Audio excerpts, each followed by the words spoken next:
国是全球最爱囤积大豆的国家，也是全球大豆储备量最大的国家。因为中国的大豆产量并不高，大部分都需要依靠进口。全球的大豆主要就2个买家，一个是中国，一个是其他国家。为什么中国这么热衷于储备大豆？因为我们以前被坑得太惨了。2024年中国大豆进口量达到 1.05 亿吨，创历史新高。可谁能想到，100年前的中国曾是全球最大的大豆出口国。可短短几十年，我们怎么就从大豆王国变成了全球最大买家？大家好，我是微笑，今天咱们就扒一扒这场持续50多年、维系14亿人饭碗的大豆战争。这里面有阴谋，有血泪，更有中国人不服输的反击。故事得从1974年说起。那年有个美国专家跑到中国，握着咱们科研人员的手说，咱们搞学术交流。临走时带走了1粒中国野生大豆种子。当时谁也没把这当回事，可就是这粒种子后来成了扎向中国农业的尖刀。美国孟山都公司把这粒野生大豆拿去搞育种，更可恨的是，他们还给这大豆申请了专利。这就意味着咱们自己的大豆品种经过人家改造，反倒成了人家的知识产权。从1986年开始，中国曾多次申请加入 WTO， 但每次都遭到美国的拒绝。在拒绝的理由当中，最难达成共识的一条是，中国必须签订中美农业合作协议，向美国开放中国的粮食市场。美国主要出口的粮食产品包括小麦和大豆，美国要求我们全面开放，而我们即使经过谈判妥协，至少也要开放一个领域。假如一个领域都不开放，美国就会阻止我们加入 WTO。只要有一个国家不同意中国就无法加入，更何况反对的国家是美国。经过多次协商和谈判，最终我们向美国开放了大豆市场，保住了小麦市场。因为大豆虽然价格贵，但产量不高，主要用来榨油和制作饲料，即使出现问题，顶多也就是吃不到肉。而小麦是主要粮食作物，维持小麦市场能够保障中国人基本温饱的底线。时间来到2001年，中国加入了 WTO， 并按照协议向美国开放了大豆市场。可谁也没料到，一场针对大豆的鸿门宴早已备好。为了加入 WTO， 咱们已经被迫签下中美农业合作协议，取消大豆配额制度，关税直接降到 3%。 这下好了，美国粮商带着8毛钱1斤的转基因大豆像潮水一样涌进中国市场，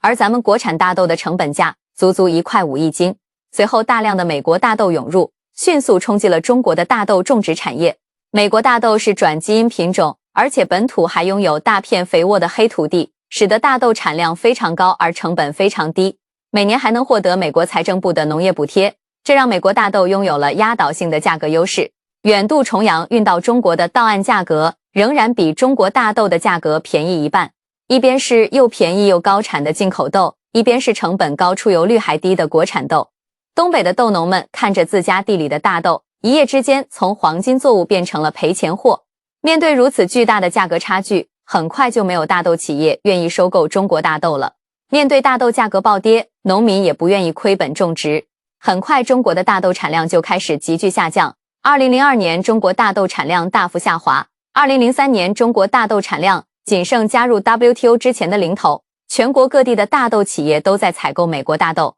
而更狠的手段还在后头。等到中国不再种植大豆之后，美国粮商就开始骚操作了。2003年8月，距离美国大豆收获还有1个月时，美国农业部突然发布声明，说美国碰见了100年大旱，声称干旱将导致大豆产量大幅下降，大豆要减产 30%。 之后每个月发布一次公告，连续4个月下调大豆的预估库存。在美国农业部公布的数据推动下，全球大豆价格开始快速上涨，跟坐火箭似的，很快从每吨2300元猛涨到每吨4400元。这个价位已经高过了中国大豆的价格，但是种植大豆需要时间，短短几个月我们是变不出来大豆的。每吨4400元的价格确实太高了，相当于把预计的成本增加了1倍。中国大豆企业拒绝采购，于是开始削减进口规模，利用库存大豆维持日常生产，期待大豆价格在未来能够回落。因为有消息称美国政府将对暴涨的大豆价格进行干预，因此许多大豆企业选择观望。这个时候美方也发现情况，并启动会议进行讨论。中国大豆企业不愿购买价格飙升后的大豆，怎么办？货都在我们手上，他们自己没有产量了，你以为说不买就能不买吗？收割行动即将展开。2004年3月，美国农业部发布声明，不会增加大豆产量。这个消息公布之后，全球大豆价格又一次大幅上涨，快速攀升到了每吨5500元，而且完全没有停止的迹象。这时候，中国的大豆企业终于感到恐慌了，因为坚持了半年之后，自家仓库里储存的大豆已经全部用完了。美国农业部又明确表示不会干预，这大豆价格持续不断的往上涨，那越晚购买就越不划算。在恐慌情绪的影响下，库存大豆用完的中国大豆企业没有大豆炼油，工厂已经完全停工了。于是中国商务部牵头组织了采购代表团，到芝加哥期货市场团购大豆，纷纷快速和美国粮食贸易商签订了巨额的大豆长期采购协议，签订的采购金额是一个巨大的数字。等到中国的大豆企业全部签完协议后，美国粮商就开始收网了，因为其他国家的采购量只是小打小闹，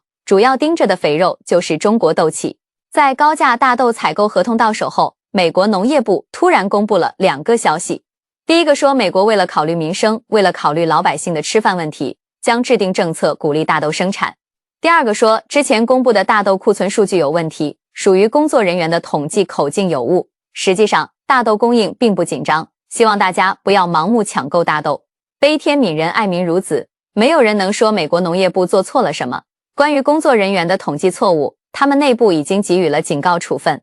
但这2个消息发布之后，短短1个多月时间内，大豆价格就从每吨5500元急剧下跌到每吨2200元，回到了这轮大豆价格疯狂炒作的起点。然后所有的中国大豆企业都傻眼了，不按合同采购就要支付巨额违约金，按合同采购就会亏损惨重。在权衡利弊之后，大量中国大豆企业选择了违约，因为即使被扣除了保证金，还要支付巨额的违约金，算下来也比高价采购大豆亏损要少。很快，美国的4大粮商联合起来起诉中国大豆企业违约，要求中国大豆企业赔偿400多亿元人民币。如果拒绝支付赔偿，就要在全球范围内对中国实施大豆禁运，并在 WTO 起诉中国，那可是2003年的400多亿。经过这场战役，中国大豆企业遭受重创，在那年，我国1000多家榨油企业全面破产，除了少数国有企业背景的大豆企业挺过来了，其他的几乎全部倒闭。2003年，中国拥有超过1000家大豆加工企业，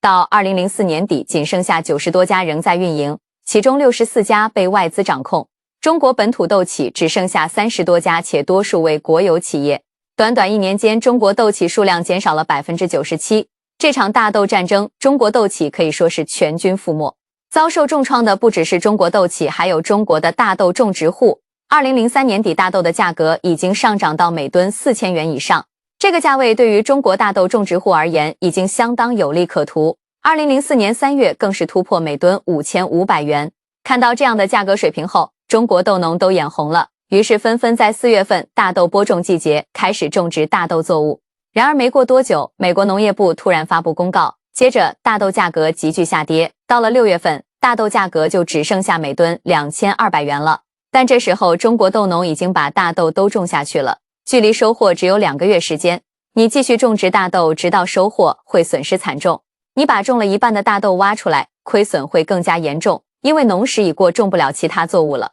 到了8月底，中国大豆获得大丰收，产量大幅增长。但此时的大豆价格已经被牢牢锁定在每吨2200元的水平，多1分钱都卖不出去。2004年，中国的豆农普遍遭受亏损，面对满仓满库的大豆，无可奈何，1年就亏掉了多年的积蓄，从此再也不敢种植大豆。中国从豆企到豆农都在2004年蒙受巨大损失，中国大豆产业从上游到下游被美国粮商完全控制垄断。美国粮商在很短的时间内把我们彻底榨干，赚得盆满钵满。要是尝到甜头了，过几年再来这么一次该怎么办？毕竟最低价格的大豆生产掌握在美国粮商手中，最大规模的产量也控制在美国粮商手里，美国粮商掌握着大豆的绝对定价权。2004年，趁着美国粮商将大豆价格打压至每吨2200元的低位，试图彻底击垮中国豆农时，中国政府采取了行动，指派中储粮建立大豆储备仓库，大规模收购大豆。中国豆农种植的大豆中储粮收购，从美国进口的大豆中储粮也收购，只要是低价大豆中储粮全部收购，在最短的时间内建设最多的现代化大豆仓库，然后将所有仓库全部装满。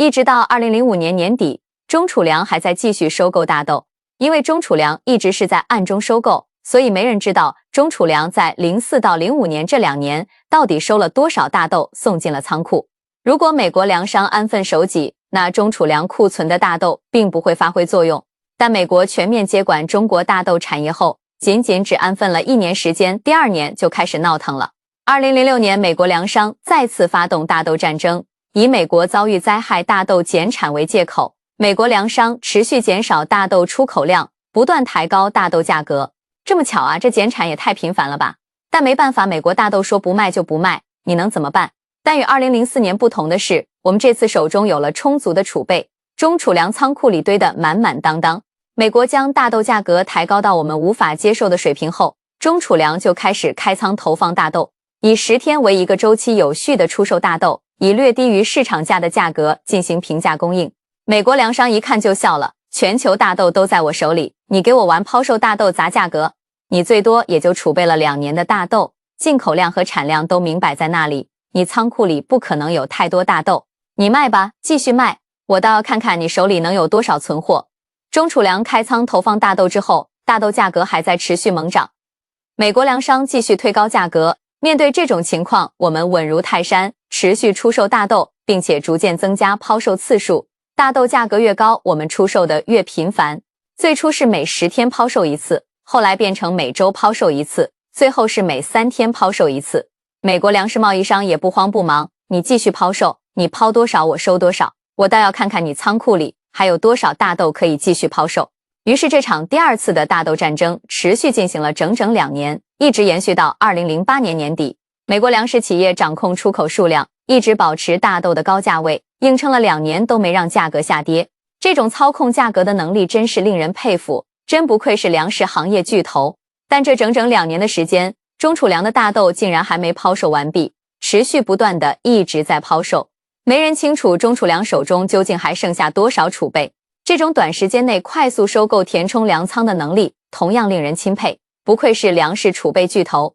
双方高手过招，互不相让，就看谁能坚持到最后。但2008年金融危机爆发，席卷了整个欧美的所有金融市场，粮食市场也随之崩溃。在大豆价格暴跌的时候，中储粮不仅没有收手，还趁机痛打落水狗。在2008年北京奥运会开幕前，中储粮发布消息称，中国的大豆库存过多，很多大豆在仓库里存放太久已经过期，因变质不适合食用，打算寻找养殖企业进行合作，作为养殖饲料使用。消息公布之后，大豆市场的最后一丝希望破灭了，价格暴跌。2008年末，大豆价格跌至历史最低水平，中储粮又开始秘密大量采购大豆，将前2年高价卖空的仓库全部补充完毕。我们赢得了第2次大豆战争，但中储粮并未放松戒备，因为第2次大豆战争能够获胜，借助了金融危机的有利时机。假如没有发生金融危机，严重冲击了美国的金融体系，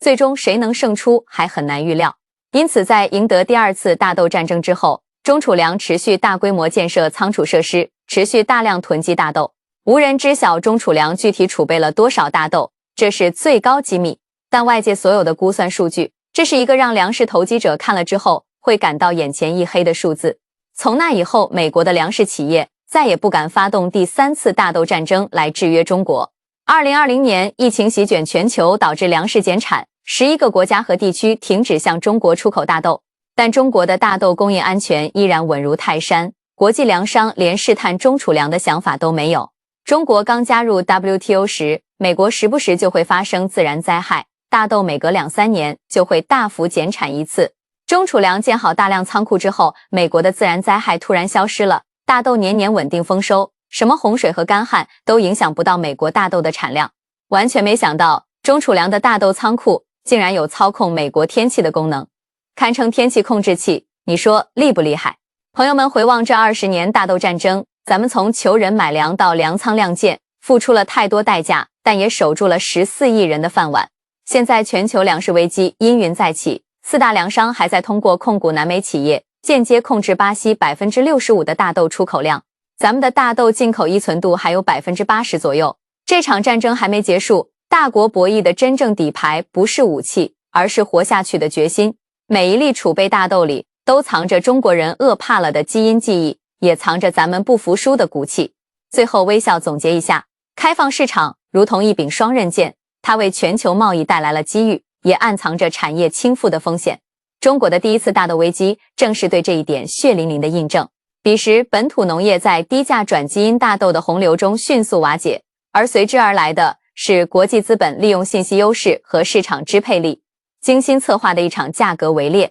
他们先通过虚假信息推高价格，迫使中国企业在高位签订巨额合同，随后再无情地击穿泡沫。这一系列的金融操纵导致中国本土油脂企业在1年之内几乎全军覆没，数以万计的豆农蒙受巨大损失，国家粮食安全的基础受到严峻挑战。这场惨痛的教训促使中国决策层迅速觉醒，认识到战略储备才是抵御外部风险的最有效盾牌。中储粮的成立和大规模收储行动，既是国家意志的体现，也是对粮食就是战略资源这一古老智慧的重新确认。在第二次大豆战争中，面对国际粮商故技重施的囤货抬价，中国以2年持续不断、稳如泰山的抛售，有力地平抑了市场恐慌，最终借势金融危机一举挫败了对方的垄断企图。这2次博弈的结果深刻地改变了全球大豆市场的权力结构。中国以巨额战略储备成功铸就了一道看不见的防火墙，使国际投机势力再也无法通过简单的价格波动来左右中国的核心利益。如今，庞大的大豆储备不仅是国家安全的压舱石，更成为了一种威慑力量，确保了中国在国际贸易谈判桌上拥有坚实的底气。这不仅是一场经济战的胜利，更是一次以战略定力对抗金融霸权的经典案例。时间来到今年10月，中国已经不再向美国进口大豆了，而董王已经急得跳脚了。美国大豆不知道有没有中储粮这么多的仓库，当然了，这又是下一个故事了，我们下次再说。最后，微笑非常希望你的订阅，让我们一同见证祖国的辉煌成就和美好未来。